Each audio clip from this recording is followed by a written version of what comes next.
Aloha, everybody. This is Cathy Bilsky, the Quantum Leap, Let Light Unite. And this is October 1st, 2025. Today, I wanted to talk about something that's very, very hard, and it's happening to a lot of people and a lot of families. And as far as I'm concerned, it's an epidemic, and it's about people that are manic. That's a family member. How do you deal with them? What happens to you? And today I've been crying all morning. And yes, I do have a family member who's manic and psychotic. So taking it one step further. And with this has been happening, oh gosh, for about 3 to 4 years. And it's one of the hardest things I've ever gone through. And I'm sure if you've got a manic family member, it's incredibly hard. Your health may be affected. Your family will be affected. It can tear your family apart. It can bring them together. It's a horrible experience. And from what I've noticed, you don't get a lot of help from the police, a lot of help from the healthcare people. It's very, very frustrating. And my first son's first episode, his manic episode, my younger son went through them with him. It took him a year to recover from it. And he lost 25 pounds. And I'm sharing this with you because maybe you've gone through it. You are not alone. And if I start crying, well, I've been crying all day, and I've discovered that I am in post-traumatic stress. And what does that mean? Post-traumatic stress.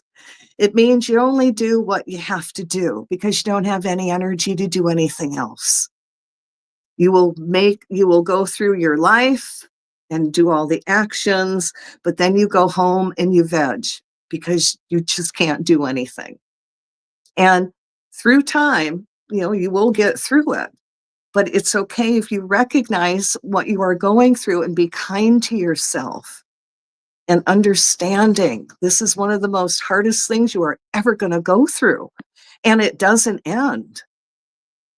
So I said, this is my son's fourth manic episode. Two of them I've gone through with him. And again, it's one of the hardest things I've ever had to do. He was getting to the point where I was worried that he might physically hurt somebody.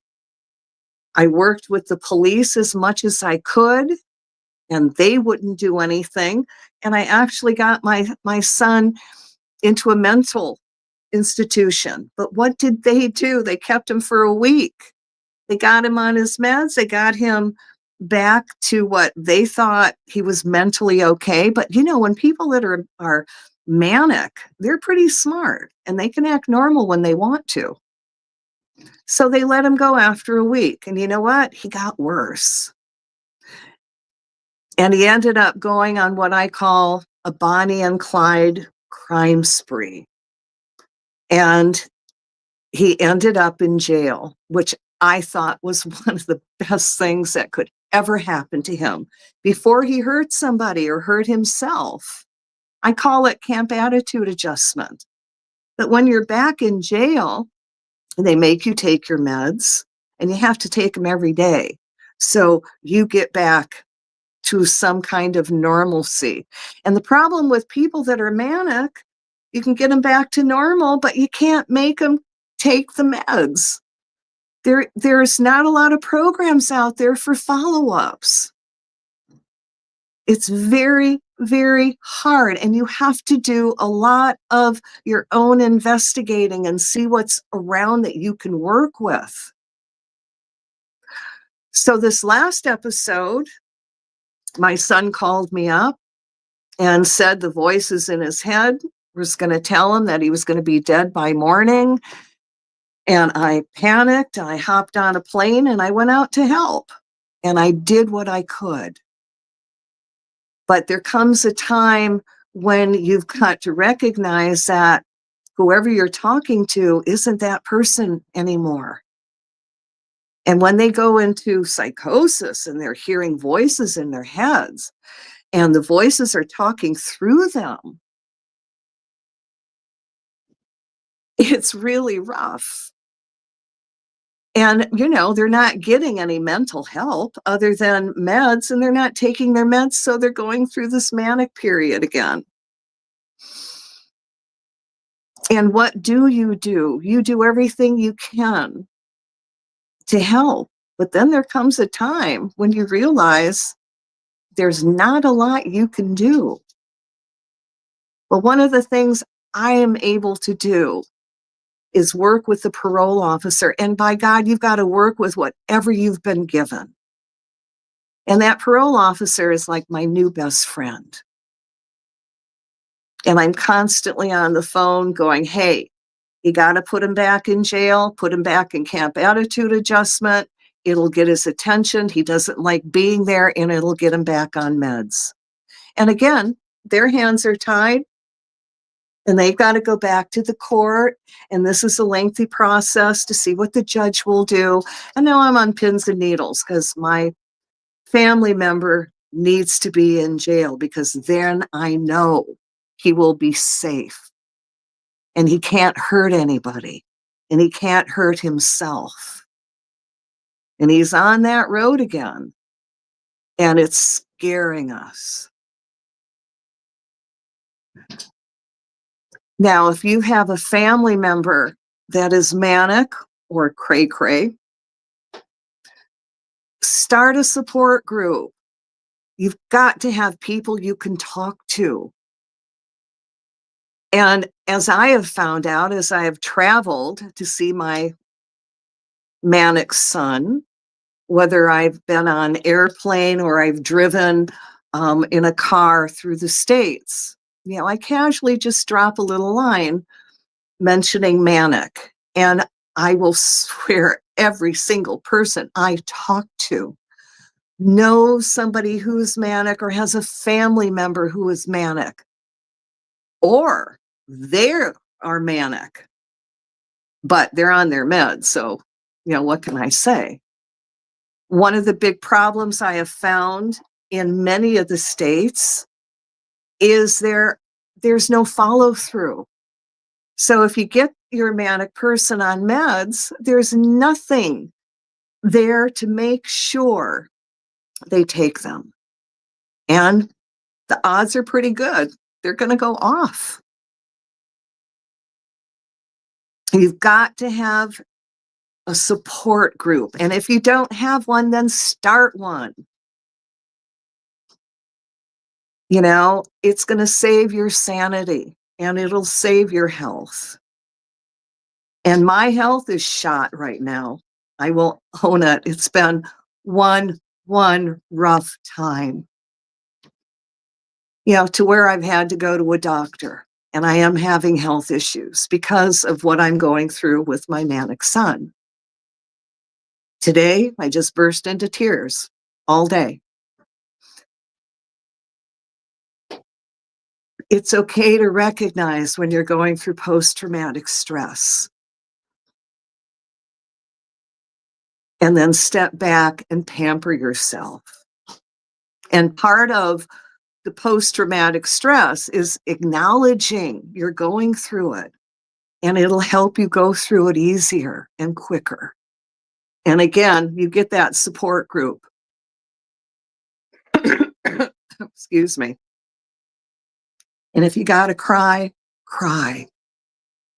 And you do whatever you can to help your person, whether it's working with the police, the probation. If you've got to turn them in, you do it. And you stay on the police.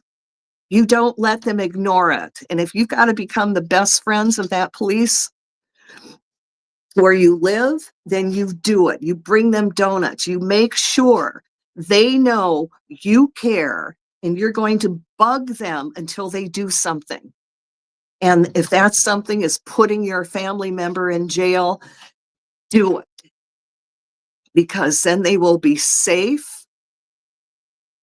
They will get a mental check, and they will get on meds, and they will get back into balance. And I know that's a horrible way, but it is one way. And they're safe. And right now, that's what I'm shooting for. That my son gets back in jail, camp attitude adjustment. It gets his attention, it gets him on meds, and he's normal. It got so bad this time when I saw him that one day I decided, I'm going to change my tactics and I'm just going to be nice and agreeable. And I was the whole day. The moment I disagreed, he got very angry. When I told him he couldn't have my car, my rental car to drive, he got so angry. He called me an evil cunt. Now, I'm staying at his house. And when he started calling me that, it was time to go. And there wasn't anything I could do to help him. And I'm just hurting myself. And so I did leave, but I made sure the parole officer is my best friend. And we are in contact almost every day. What are you doing? Do you know he's doing this? He is doing this now. Have you checked him for drugs? You do whatever it takes because that person is not in the right frame of mind. And if I cannot emphasize enough, get a support group. You need one. You need it. And I've started a support group. I've got one going on Facebook. And if you all are interested, send me a DM. And if you need to talk, I'm here. You need to talk about this. And guys, you are not alone. You are not the only one going through it. This is an epidemic. And what are the solutions? Get them on meds and make sure they stay there. Challenge? Oh, hell yes. Easy? No. But you got to keep trying because they're a family. They're important to us.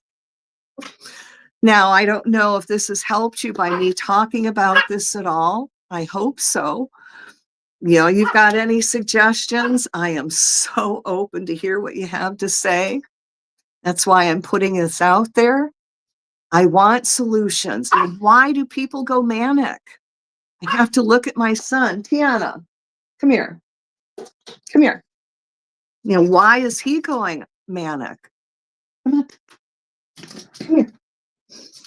Oh, sorry. She needs attention too. Now, one of the things that I don't think the hospitals look at is, has your family member ever had a head injury? Anyone who's had a head injury is not the same. Look at people that play football and their head injuries. Okay? It's something you should have looked at. You should have them do a scan, a brain scan, to see if possibly this is an issue.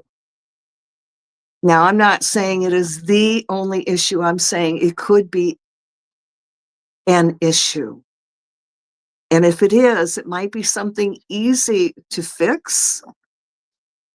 And you'll have more understanding on why they are like they are. And trust me, I really believe that once they're manic, this is going to be a lifetime thing, unless doctors are incredible, brilliant, and can come up with a lot of solutions, which I don't even think they're looking at right now. So if you got any questions, if you just want to talk, give me a call. You are not alone. And trust me, I really feel for you because it's not easy. And on that note, I'm going to say aloha. If this helps, if you know someone who's going through another manic family member and it might help them, then share it. All right. On that note, aloha. And thanks for listening.